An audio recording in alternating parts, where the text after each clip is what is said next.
All right, everybody, welcome to another interview in our series of real life stories, building a private practice. And I have Nyshia Johnson, licensed clinical social worker, with us today.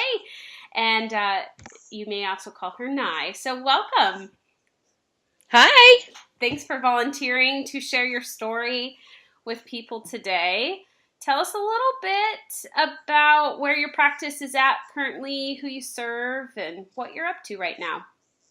Currently I serve, I serve a bunch of different people, but my niche is, my niche is Christian families. So I serve, that population specifically, although I do work with some people who don't identify with that, but who have a desire to have more spirituality addressed in their treatment. So I kind of focus, that's my niche. That's where I go. So I do traditional therapy, of course, because I specialize in anxiety and mood disorders, but I love integrating spirituality and my faith into the sessions. And so that's typically where I get the majority of my people.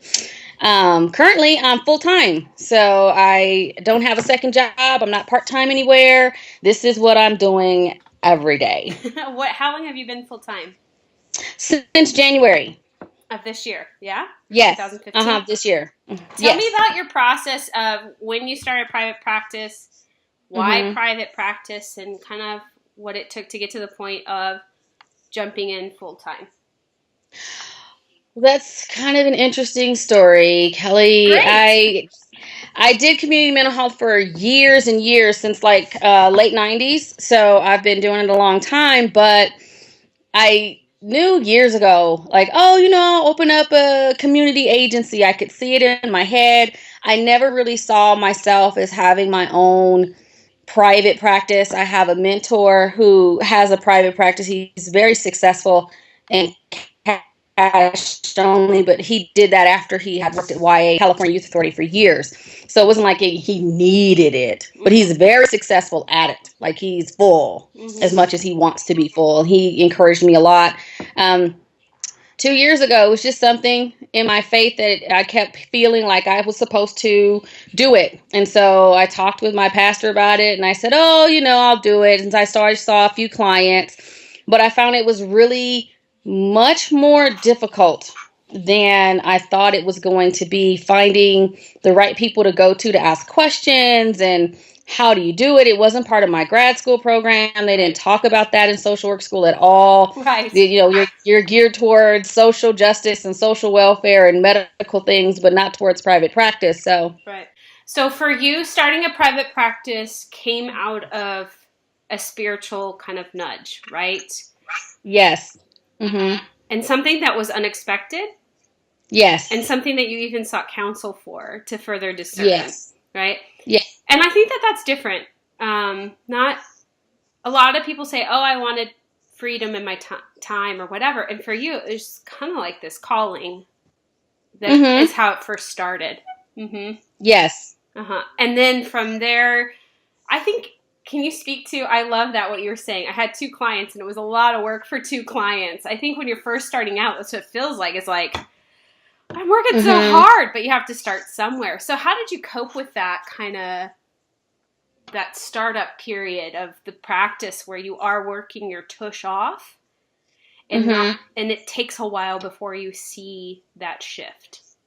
I think because I still have my full-time job, it was one of those things I've heard you and Miranda say, where if you're not really doing it, it's like a hobby.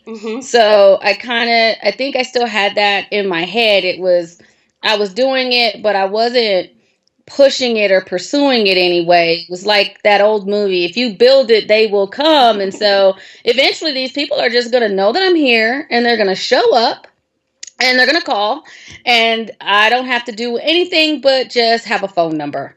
So that was my thinking.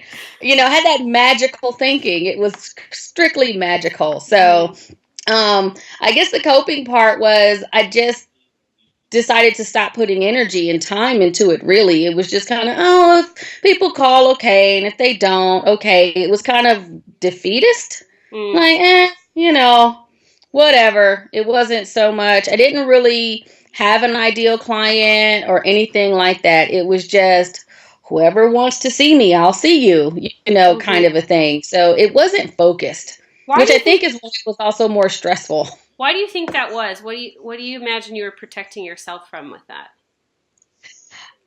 I think community mental health, my full time job was safety. I know that was guaranteed money. I always was going to have that job. Right. Um, they were always going to need me. It's not like they were going to get rid of me anytime soon. So there was no push for me. It wasn't like, oh, I need it. So I think that played a big part of it. It was kind of like, well, it would be nice, but I didn't really know what I was doing. And I didn't have the business mind of it at all. So it was like, even with those two clients, I wasn't just seeing them for an hour. If I was honest, they were getting way more time Mm-hmm. than an hour because I only had two. So I was burning myself out, giving away free services. And it was just, Mm. okay, well, and then I thought to myself, well, if this is what it's like, I still need to focus on my full time job. So I really didn't put the time and energy into it. It just seemed overwhelming, and not knowing where to go for help kind of kept me kind of pushed to the side quite for a long time. And what made you shift that from like this is a hobby, I'm Well, gonna be in mental health hmm forever, community mental health forever, to no, I want hmm to do private practice. I think I liked the freedom of it, and my mentor was pretty awesome, and he really was encouraging me and saying, Nyshia, you're really good at what you do, and you're too stressed out in this job that you're in. It's just not okay. And I remember when I was studying for licensure, you could print out these printouts of all your hours of Mm-hmm. everything you had done. And when you're a Medi-Cal agency, you actually can print out how much they get paid per hour. Yeah. And I saw how much they were getting paid for me. And I was like, you have got to be kidding me. They were getting paid 4 or 5 times per hour what I was getting paid. And that blew my mind completely. It was, if I'm working this hard for you and only getting this, what if I worked this hard for myself? I love that. I love that you said that. What a shift. That gave me chills. Yeah. Well, I felt kind of, you feel used. Like, oh my gosh, all I hear is how nonprofits, they don't make any money, and, you can't do this. And then I started hearing how our CEO makes $500,000 a year. And I'm like, wait a minute, you said I couldn't get a raise. He makes $500,000. And so I was like, okay, I think it's time to start taking care of myself and not depending on an agency to take care of me. They're concerned about their bills, not mine. Mm-hmm. And I'm working 60 hours a week getting paid for 40. So I Wow. really wasn't even making what I was making anyway. Right. Wow. And so from that point to January, how much time has that been since you made that kind of mental shift to going into it full time? Um, Wait, say that. So I'm you trying to have that understand. mental shift until Mm-hmm. now when you're in full-time private practice in January. What was that time in between? It was a year. Okay. I decided that at that point it was around, I want to say January 2014. Mm-hmm. And at that time was when I really started looking into finding real business mentorship, Mm-hmm. because nobody, even though I had interned at a private practice, they weren't really trying to share that information. They weren't trying to really lead in how I did that. Mm-hmm. The mentor I had was amazing, but he was in Orange County. He was this huge church, and so his experience was going to be completely different than mine. So he couldn't really tell me how to start it. So I started really looking into, I need to find someone who can guide me on how to look at this, not just from a therapy standpoint, but also from a business standpoint, because I don't know Yeah. how to do the marketing. And I was seeing everything about social media and blogging. And I'm like, this is like a foreign language. I understand the DSM. I don't know what SEO means. Uh-huh. Did you just say the word blog? I don't know what any of this is. It really was like I stepped into Mexico and nobody was speaking English and I needed a translator. And that's how I found the webinars. And it was like, okay. And that was actually the beginning of me kind of really looking at it in a different way. Yeah. And now, do you know what SEO is? I do. I'm still figuring out how to do it, but Yeah. I do understand what SEO is. And amazingly enough, I had a website when I did, I think it was the launch party last March, and you guys had for some reason chosen me, and it was great because you chose me and you looked at my website and it had been hacked. And that's how I found out my website was hacked. Miranda had looked it up and was like, hey, did you see this? Yes. I remember that. You've come a long way.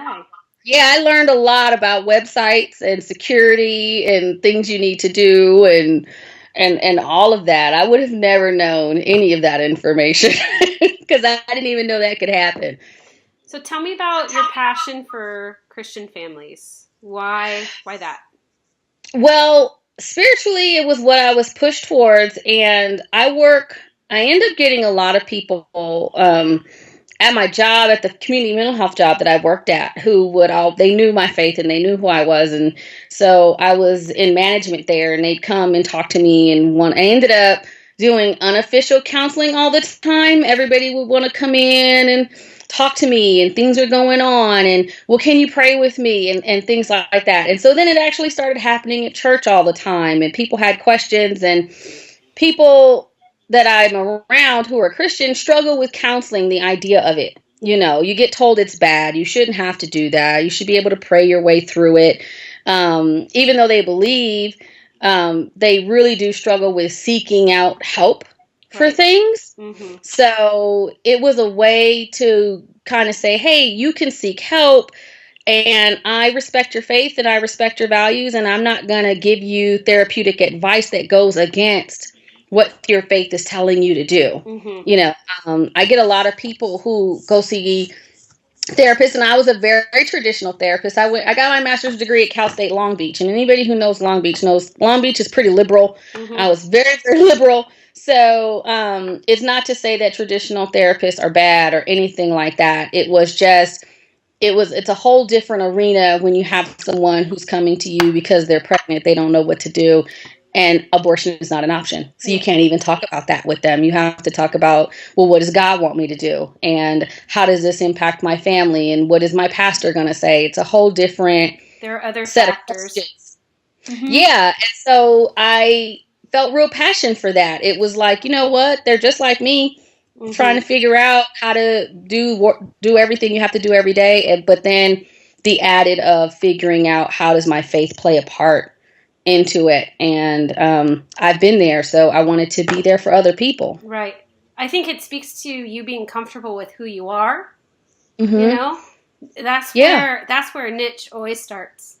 Is like mm-hmm. knowing you, and that is a part of who you are. I know, like when I've talked to you before, I can sense that it's in your language, it's in the way mm-hmm. you carry yourself, it's in the way you talk about your work, and so. Really, it's interesting, like, that's how your practice even started, was from that spiritual place, and then it gets integrated. And I think, too, about your ability to navigate the stigma and shame of people mm-hmm. that need your help, you know, is important. And can you speak a little bit to that about, because like you're saying, a lot of Christians feel that, like, shame about going into counseling when God should be enough or mm-hmm. whatever that is. So mm-hmm. how have you kind of worked with that in terms of reaching out? Well, you know, one of the greatest things about me being in the boot camp was understanding if I was going to push the niche, I needed to just go all in. So initially it was, well, I didn't want to make anybody feel bad or exclude anybody. And then I remember you guys saying, well, just go all in. You just have to push and just go forward. And so now it gave me the confidence to kind of say, well, you know what? let's just talk about the Bible then. And I bring it up and we talk about it and how that's all the Bible is a bunch of people going to other people saying, hey, I need help. There's prophets in there. There's counselors in there. There's spiritual leaders in there. And the Bible is just a big story of, you can't hear me, but I'm going to send a human being to come talk to you. And you listen to them and get some help from them. And so that has really helped with that, because I didn't kind of tiptoe around the niche. I just said, look, it's in the Bible. Everybody sought support. Everybody sought counsel. Everybody wanted help. And God would send them people. Right. And I get to be one of the people that God is sending you. And I'm trained in therapy, but we share the same faith, and I push that part too. And so you get the best of both worlds. Yeah. And I love, I went to seminary as well. And so kind of learning about, there are lots of ways to integrate your faith. And I think you found what was clearest for you and most authentic. And if you go to your website, it's pretty clear. What is your website? What is your website address? hdchristiancounseling.com. Yeah, can't get more clear than that. No, you really can't. So, and I actually found that most people, when they look for me, when they're looking for counseling and they're looking for that niche, they actually type Christian counseling in. Yes. So it makes me very easy to find. Yeah, awesome. So what kinds of things have you done to build the practice so that you could go full time? One, I keep doing the boot camp activities. So I did the, oh gosh, and I forget the name of it. The perfect day exercise really was like that big thing for me to sit down and say, what is my perfect day going to be? And in creating that, it was like, oh, wow, okay. And that's what I push for, is how can I make that a reality for myself? So I really focus on that a lot. The other part is the script that you guys gave. That changed things for me immediately, because I realized when I was talking to people, I don't think I was confident. I think I was just kind of, well, what do you want? And I can do that. Or what do you need? And, it wasn't very focused. And so now when I talk to people on the phone, I am very focused. I know who my ideal client is. I'm speaking to that. I root out people that don't fit. So that's a really big thing that helps me to be okay, because if I'm just taking anybody, I'm stressed out, because I did that in the beginning where I was taking people that did not fit. And I'd be overwhelmed. Like, I don't know what to do with you. You are a mess, but not the mess I want to help. So I ended up spending a lot of time researching how to help the people that didn't fit what I needed. So those two things were what really pushed me in the direction of being able to go full time, seeing that I could connect with people over the phone and book the sessions and not feel like I don't know if they're going to call back, because I knew how to finish the call. I knew how to have the call and guide them through to where they wanted to pay and book right then. So being confident about what I'm able to do, also doing the business plan and starting to look at, okay, this is how much money I need to start setting aside. This is how much I'm going to need every month. I'm a very safety-oriented person. I needed to know this is what I need to make at least what I make at my agency. And that really helped me to feel comfortable going full-time, because then I knew how many clients I needed to get to. Right. So what has been some marketing successes and marketing flops for you? What has worked and what has just been not the best for you? Well, the listing sites, initially it didn't really work. I learned that I really need to pay attention to which site I decide to list on for my ideal client. And I didn't know that. I knew about Psychology Today. I was with them for about 9 or 10 months. I got like 2 or 3 clients. I got a lot of calls for people who weren't my ideal client or wanted free services. And then I remember we were in one of the chats on Facebook, and everybody said, "Did you try Theravive?" And so I was like, they're like, "It's more faith based," and that actually has been a much better fit for me. So actually looking at not just who's listing, but if they actually attract your ideal client, yes, is one of the things that I learned because, and that was a big lesson because that actually contributed to my kind of, oh, it's not going to work because I'm not actually getting calls from people. I'm not, nobody who really, I really want to work with is calling me, but it was also, I wasn't marketing in the right area for myself. So that one was a really big one. That first was a flop.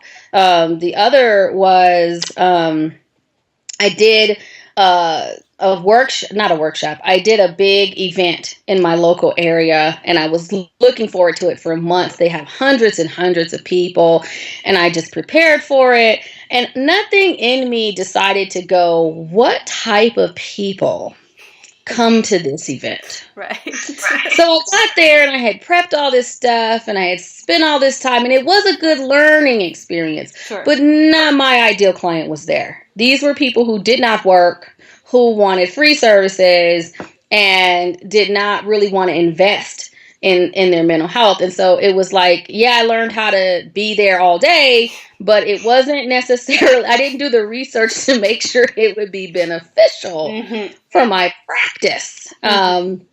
So that was one of the bigger flops for me, was planning for months to be at this all day event and spending money and doing all of this and not having the return on investment. The biggest positive thing was finding the listing site that worked well for me, which has been amazing because it really gets me seen and noticed by the right people.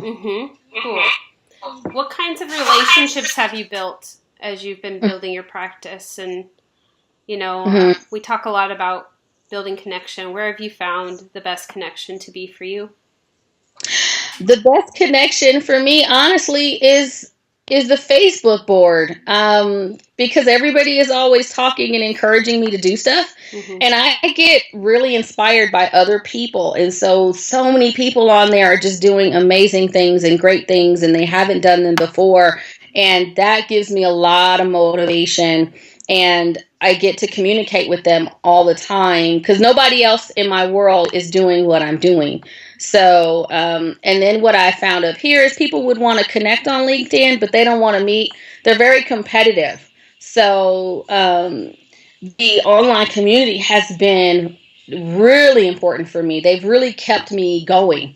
Right. And have kept pushing me like, hey, what happened with that? And what did you do? And why don't you try this? And you could go over here and, oh, I did this. Let me show you what I did. And so that really has been my lifeline, amazingly enough. It hasn't been out here. I was able to connect with some local pastors and stuff, and it didn't work out initially. And then I had people on the website say, well, go again. Don't give up. Go do it again. Call again. And so I've actually had a few more meetings. They actually met with me. And so I've had meetings with some of the biggest pastors in my area, and they have thousands of people at their church. And so it was like, oh, okay. But I would have never gone back because it's like, well, they didn't answer. So, but because there were people on the site who were like, well, did you call back? Well, what did you do? Well, go back again. Why don't you try again? And so, okay, I'm going to do it. And so that's been the best link that I've made, and staying on that board consistently and checking in with people to keep myself accountable. It's from the beginning of your journey, you had a mentor, and then getting connected in with a community of people that support you has been really key. I love that. And I stress that a lot about surrounding yourself with successful people and like-minded people can really help you build. So what kind of advice do you have for people that want to make the leap from full-time employment to self-employment? Well, the advice that I would have would be to definitely get the support that you need about learning about the business of private practice. It's not just doing therapy. There's a whole business side to this that I think originally overwhelmed me, but now that I understand it, is helping me to kind of really keep good boundaries with myself and knowing this is a business and I have to treat it like a business and I have to have the attitude of a business owner and I can't be soft. When I worked full time, I didn't do the billing and I didn't think about the money and I was never the one taking care of any of that stuff. And that can be the scariest part about moving over is because we're not used to taking money. And we're not used to being the one say, hey, you owe me money or pay me for my services. And then you have to get used to saying, I'm going to have to charge you and you have to pay me and it's worth it. But I think allowing yourself to understand that it is a business, it's okay for you to say that it's a business. And to move into that mindset was the really big, it was the biggest thing for me. And then clearing up my own issues surrounding money and asking for money and my fear about all of that really got me where I was okay. I think dealing with your own personal stuff before you start your business is really important. If you go into this fearful and having issues with stress and money management, you're going to really freak out. So you want to definitely deal with your own personal issues before you go and leap. Deal with that stuff first so you can be really focused and successful. Yeah. What kinds of tech tools do you use? Do you have any kind of favorite things that help ease your workflow?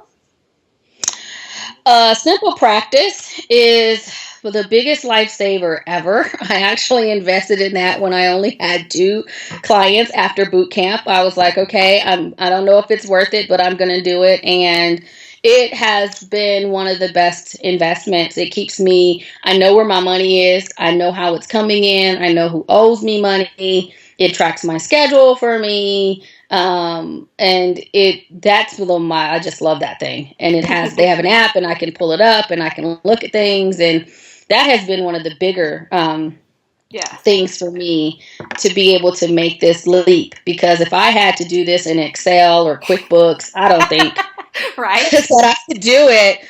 I really don't think I could do it. And so that has been my, my biggest technology right there is okay. That and starting to learn Google Analytics and what that means and getting on the pages and what SEO is. And so, but I guess my practice management software is my most favorite tech tool. I'm on it every day. I love it. That's great. Well, any other kinds of tips that you have for staying, afloat, moving forward and keeping the motivation going? I experience you as a very energetic person. And so where does that come from for you? And how can you share that with others? For me, I think the biggest thing, and it's crazy, I was so stressed before I left full-time employment. Everybody who knows me knows I have an adult son and I love him to death, and he keeps me energetic because he chases me around a lot. But, I keep myself grounded, and I love not having to work so much. And so I actually have a lot more energy now because I have a lot more free time. So it gives me a lot more ability to just go do fun stuff and do self-care and make sure I have good boundaries. And I've had to tell people, you know what? No, I can't see you that late, or no, I'm not working on a Saturday. I'm sorry. Even if you're going to pay me, you got to pick another day. And that has really helped me too, because I didn't, in community mental health, understand how to turn off work, and making sure that I am doing that and that I'm spending family time, and I do go to church and I don't get distracted, and I take time during the day to eat. Like I made myself eat lunch today, like eat. And so I ate. Those are the things that are really keeping me going. I think when we get really busy, we neglect ourselves, and we can become very tired and not know that we're tired. So take care of yourself. Make sure that you're spending time with your family and you're doing stuff outside of work and you're enjoying yourself, not just doing things all the time. Yeah. I do really think, and even though I'm always kind of growing in that area of taking care of myself and trying to get better at it, when people tell me they don't have time, then I sometimes question, like, maybe your time is being spent in the wrong places, because we want your business to be focused on the stuff that matters most. And there's other stuff you're not going to get to that you could, but it's not essential. So that way you can eliminate those things and do stuff like what you're saying. Spend time with your family and go to church and eat. I remember government work. I come home not eating. I think I forgot to go to the bathroom today. Like, it would happen. Yes, I forgot to eat. I forgot to comb my hair. I remember going to bed at 2:30 in the morning and getting up and being at work at 7:30 because I had been out putting kids in foster care. So it is difficult, but I think that becomes a really big deal when you understand that. What are you teaching the people that you're working with if you're not teaching them to take care? You're not taking care of yourself. I can't look at somebody and go, you need to take time to take care of yourself. Meanwhile, my hair is falling out and I look stressed out, but I'm telling you, you need self-care. So I have to push myself to make sure that I did that. And I think the move for private practice really was self-preservation for me. It was, I needed a way to take care of myself, but not kill myself trying to make the bare minimum to be able to survive financially. This move has just created so much less stress for me. I was so sick 6 months ago, doing both and then dealing with that. And now my son's like, oh my gosh, Mom, you're too relaxed. You need to go do something. But I get to sleep in. I book my own clients and I book what time that I have them. And I know the bare minimum that I need. And I'm not stressed about it. It's like, okay, I have enough. And when I want more, I'm going to get some more. And then I'm going to do what I need to do. But I'm not constantly feeling like I need to go do something and things aren't working out and my hair is falling out and I'm at the doctor because I'm sick all the time. It has been a wonderful thing for my health to be able to go full time. Oh, I love hearing that, Nye. That's so great. So important. Well, thank you for sharing your story. I think it's just wonderful that within a year you went from a nudge to full-on embracing private practice. So rad. I'm excited about it. What do you think is going to come up for you this next year? What do you think 2015 holds for you? I think it holds me being a lot more successful. But then I think last year when I started, I didn't have enough information to do the full business plan, and now I do. So I think it's going to be a great year for me to really expand my knowledge of just the logistics of everything and to really push my niche out there and do some more networking, which is going to be really important for me because I have the time to do it now. So I think it's just going to be a lot more growth, not just financially with the practice, but me as a business owner and growing who I am in that respect. Cool. And if people want to reach you, what's the best way for them to contact you? And I'll put it in the notes as well. Probably through email. So you can reach me at, let me spell it out, nyshia77@gmail.com. Yeah, Gmail. Okay, great. All right, you guys. Thank you so much for sharing your story, Nye. And if you have questions for her, you can post them below in the blog or send her a direct email and share what you are taking away from this story and what is inspiring you today in building your practice. Thanks so much.